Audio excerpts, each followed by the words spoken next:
Hi there, I'm the Reverend Danny Crosby, a Unitarian minister serving congregations in Altrincham and in Urmston in the northwest of England.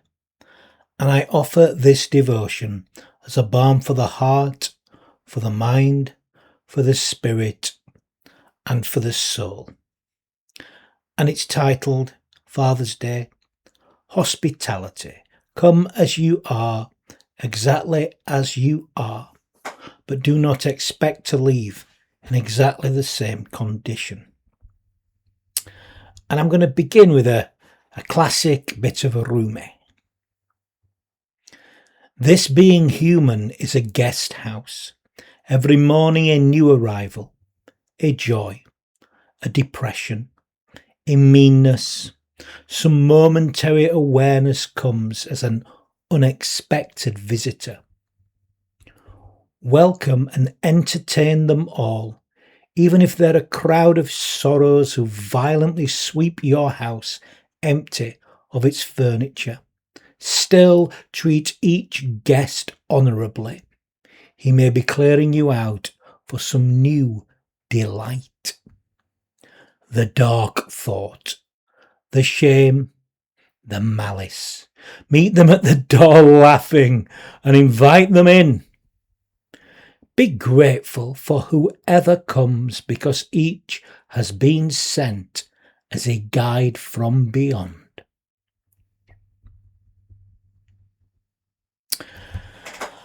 I recently attended and spoke at the funeral of one of my dearest, oldest friends, Nick, at his mother's funeral, actually, Helen. Helen was a very special person. She gave so much to so many by just being herself and making you feel welcome and accepted, just as you are.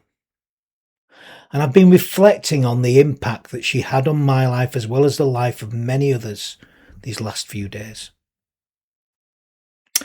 While I was preparing thoughts that I would share at the funeral, it kind of dawned on me that actually she was one of the inspirations for my ministerial mantra. She planted the seed. She lived it, really. And my mantra, in case you've forgotten it or don't know it, is come as you are, exactly as you are, but do not expect to leave in exactly the same condition. I learnt the spirit of what's at the heart of those words in Helen's home. Helen made myself and so many others feel truly welcome. Her home always felt like a safe haven, a place of refuge, a place of welcome. Home. Certainly Helen always made you feel that way, that you were welcome.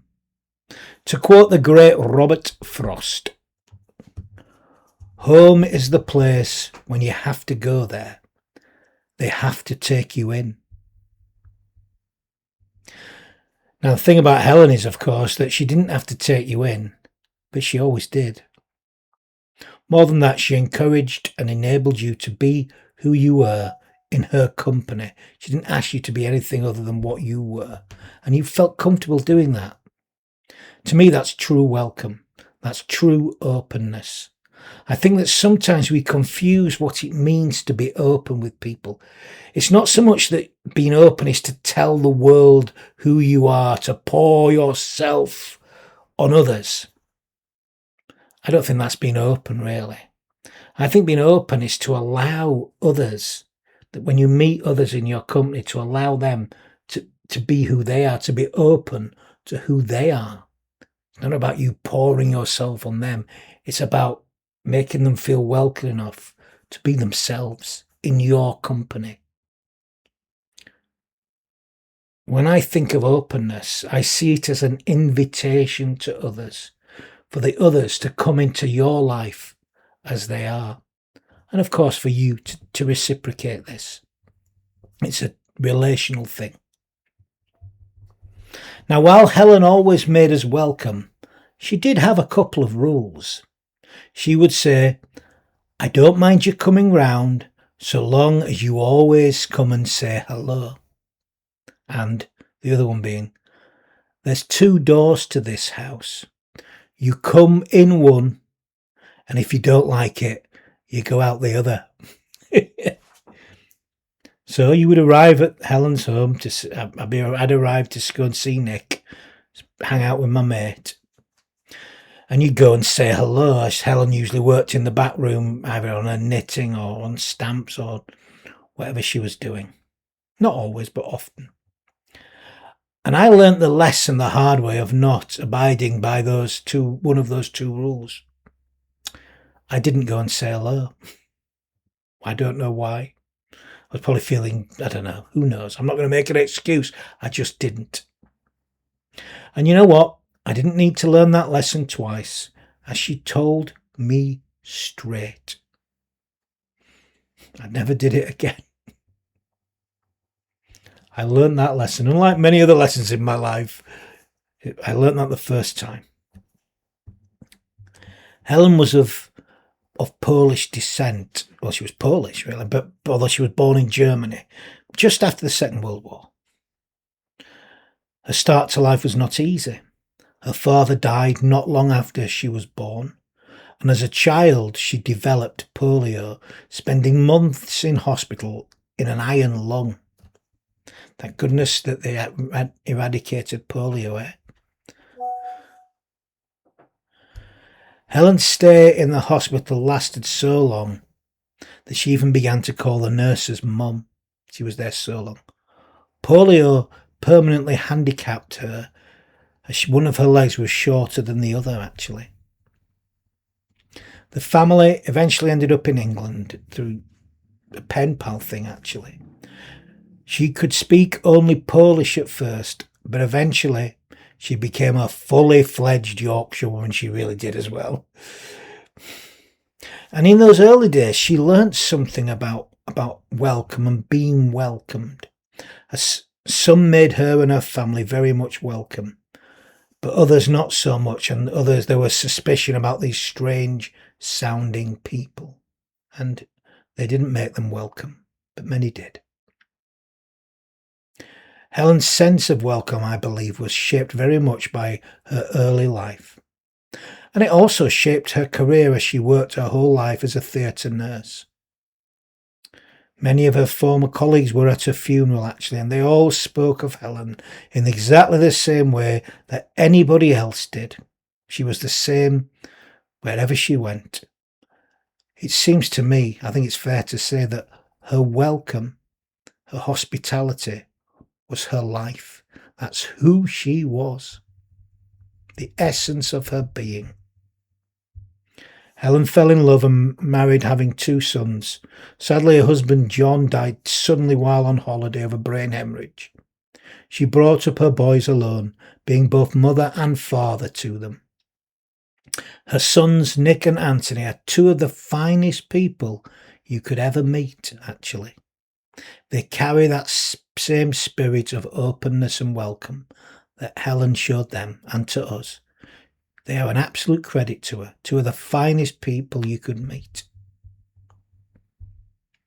I spoke with several people, family, friends, colleagues, friends of Nick and Anthony, and during and after the funeral, and everybody had exactly the same impression of Helen, her life, her legacy.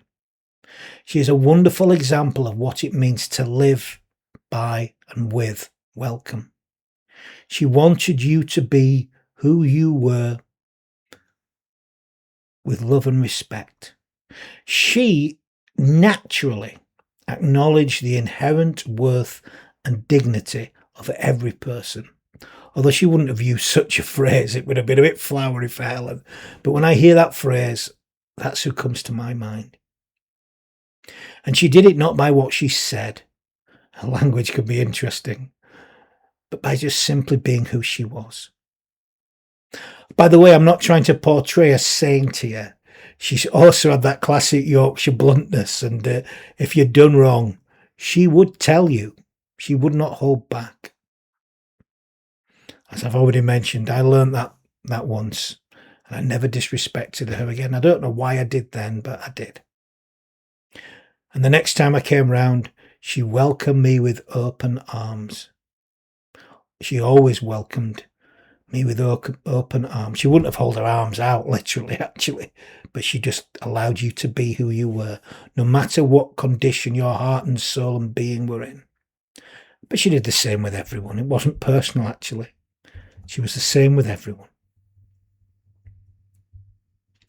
Now, it may seem strange to speak of my friend Nick's mother, Helen, on this Father's Day, but I don't think so, not really.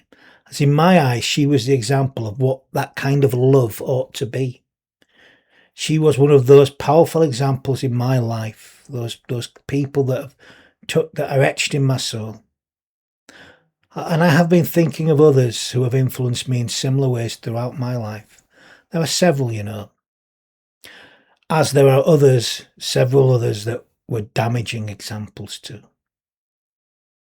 There were the characters who encouraged me, but as they encouraged others just to be themselves, to make the most of the gifts that life had given to them, in showing respect and love and care.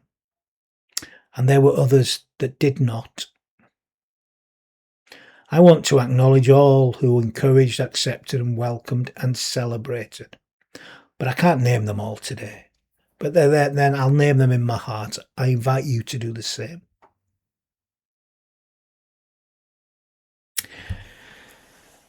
And it gets me thinking really about welcome, how we welcome, about how we encourage welcome, about how we encourage folk to come and try again, even if they've fallen 1,000 short in life so many, many times.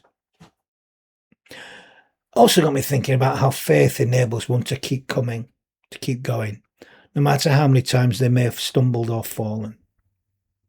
Brings to mind some other famous words of Rumi's. Come, come, whoever you are, wanderer, worshipper, lover of leaving, it doesn't matter. Ours is not a caravan of despair. Come, even if you've broken your vows 1,000 times. Come yet again. Come, come.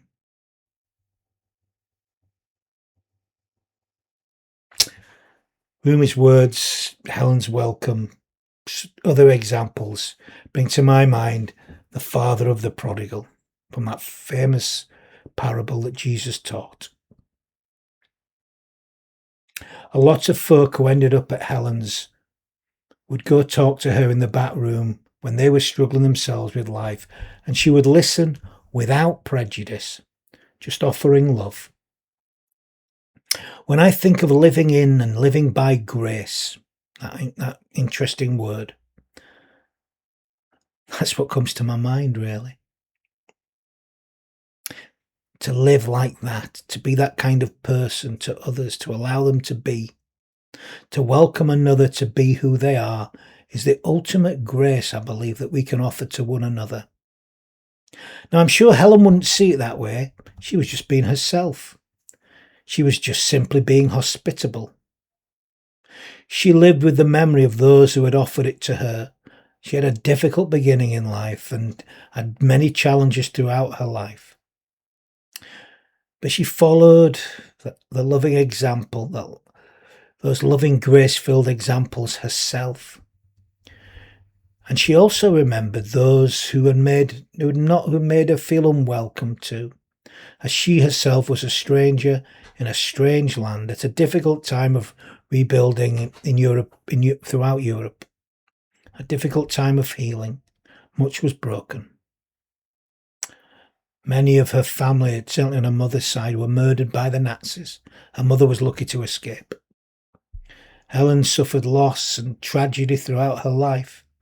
She witnessed and experienced a variety of examples of all kinds of people. And she chose the path of love and hospitality all her life. Although I'm not sure she would have recognised it. She was just being herself. Maybe just being a good nurse. Since Helen's funeral, I've been thinking about hospitality and how we might live hospitable lives. Lives of welcome, lives of healing, lives of repair. We can't do that to the whole world. We can't repair the whole world, but we can begin to repair where we are. We can do and give what we can with what we have. Starts close in. Hospitality, when you hear it nowadays, of course, conjures up working in the hospitality industry, doesn't it? That's what when you think of hospitality now, or hospitality when you go, people given special treatment at football games. That's what it means today. But the word, though, has a much deeper spiritual history. It dates back to the early monasteries of, say, the 5th century, really. Strangers would come in need of care. The word hospitality originates from the Latin word hospes, meaning both guest and host and stranger. So the origin of the word is kind of reciprocal in nature. It's a two-way thing. At the heart of the word is the link between welcoming travellers and caring for the vulnerable. It's about care. The words hospital, hospice, hospitable, hospitality bring to my heart and my mind the idea of being generous, caring, and sustaining. Something I witnessed in Helen, and I've witnessed in many others too. Witnessed it this week. So it is no surprise that Helen worked as a nurse all her life. And of course, like those early monasteries, there were one or two rules. And I think the best rule for the monasteries that I've ever heard, and it's one that rings in my ear all the time. It's a rule. It's a way of being that I try and adhere to all my life, in all my interactions. This is about welcome, really. And it comes from the rule of Saint Benedict. Benedict created a book of rules to live by in kind of community. It was called the rule of Benedict. And you know what? Monasteries today still adhere to it. And what was the foundation of the rule? Well, it was listening. Listen with the ear of your heart. This is how we are. Welcome others. This is how to be hospitable. This is how to be open, to open our ears and our hearts to another, to walk side by side, to listen, to encourage, to care. To be hospitable is to listen with an open heart. It is to allow the person in your company to speak, to be who they are. It is the key to my ministry, really. And do you know what? I think I learnt it in Helen's home. In the back room of her home, maybe. She would listen to me and my troubles when I would go to her home, often in confusion, often in despair. She would welcome and she would listen. She would listen to me in all my prodigal shame. And it wasn't anything personal. She did it for so many, right up to the very end. She would call me a pain in the backside and a few other chosen words, shall we say, which I was. But she would sit you down. She sat me down many times, gave me a cup of mellow birds. Can you remember that coffee? And sometimes something a little stronger. And it's funny, the last few weeks I've had that saying ringing round in my heart and mind: mellow birds for mellow moments. Who was to know that then the memory of Helen's mellow birds came to me in a conversation I was having with Nick's brother Anthony, actually. I remember she used to give us mellow birds, didn't she? And he was laughing. Oh no, it was Matthew, my friend Matthew, another one who went round. And we both laughed about it because they still make it, I'm sure, but hard to find. And what's also been on my heart and mind a lot is this concept of mutual care and love. That it's relational in nature, that folk walk together, side by side, listening, sharing and caring. Not so much leading and following, but doing it together. I find it fascinating, that at its root, that Latin word hospice, the word that became hospitality, meant both guest and host. That it's a relational, an interchange, a relational nature. It's not a one-way thing. And it's funny because I was thinking about this, and then I came across this article by Rene Rutschotsky, who wrote the following in the article. It speaks perfectly to me. I believe that the theological basis for hospitality, radical hospitality, is the concept of the creative interchange as expressed by process theologian Henry Nelson Veeman. In Veeman's theological model, the source of human good is what he calls the creative interchange. You and I interact, we learn something new from one another, we absorb that experience into our own being. It enriches our experience of the world. Our enriched selves in turn enrich others in subsequent interactions. The ripple effect enriches the world. The more varied our experiences and the more we interact with different people, the greater the increase of human good. And I've been carrying that hospitality with me. It's affected me as I can affect others in positive ways. The world needs it, So this is how we live hospitable lives. It is to be truly open and welcoming to one another. Such living is transformative. Such living embodies what I mean by my ministerial mantra. Come as you are, exactly as you are, but do not expect to leave in exactly the same condition. So to welcome the other, you have to be welcomed too, which is a challenge in our time. But then again, it's been a challenge in every time. It's always going to be a challenge. There is nothing new under the sun. Living by the way of hospitality is anything but easy. There is a possibility of rejection, of becoming too vulnerable. Harm can come. Some can make you feel unwelcome. Some can take advantage. That said, I believe that hospitality is essential if we are to begin to heal our broken communities and our damaged world. Maybe it begins one relationship at a time, just as building a wall requires one stone at a time.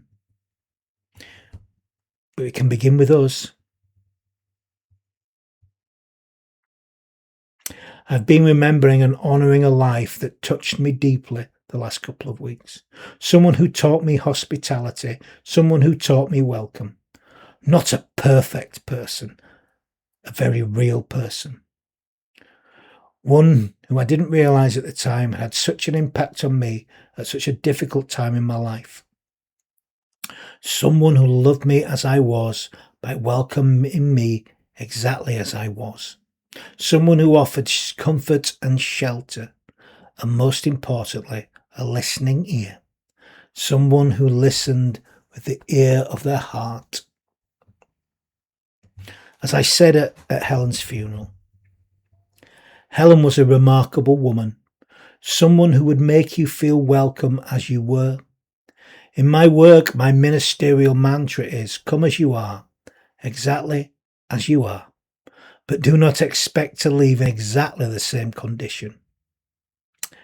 I have been thinking of these words these last few days, and do you know what? I've only just realised where I learnt them.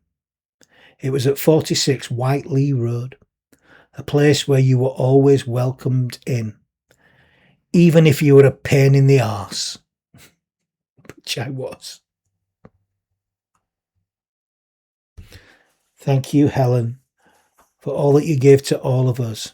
It is etched in my heart and in my soul, as it is for so many others. She's someone whose memory I hope will always live on in me, always live on. And I hope that creative interchange will carry on forever. Now I'm going to end with a third piece by Rumi, which celebrates hospitality actually. All religions, all this singing, one song. The differences are just illusions and vanity. The sunlight looks a little different on this wall than it does on that wall, and a lot different on this other one. But it's still one light. We have borrowed these clothes, these times and places, personalities from a light, and when we praise, we're pouring them back in. Amen. So I'm going to end with some final words of blessing. You know, we need to bless more. We can all bless, and we bless when we give ourselves wholeheartedly to life. So, may love permeate your every heartbeat. May faith guide your every step. May truth and compassion be your eternal travelling companion. And may a deep abiding spirit rest joyously in your ever-waking wish and your ever-resting dream. And may the love of God be with us all, and may it journey on in all that we feel, in all that we think, in all that we say, in all that we do. Amen.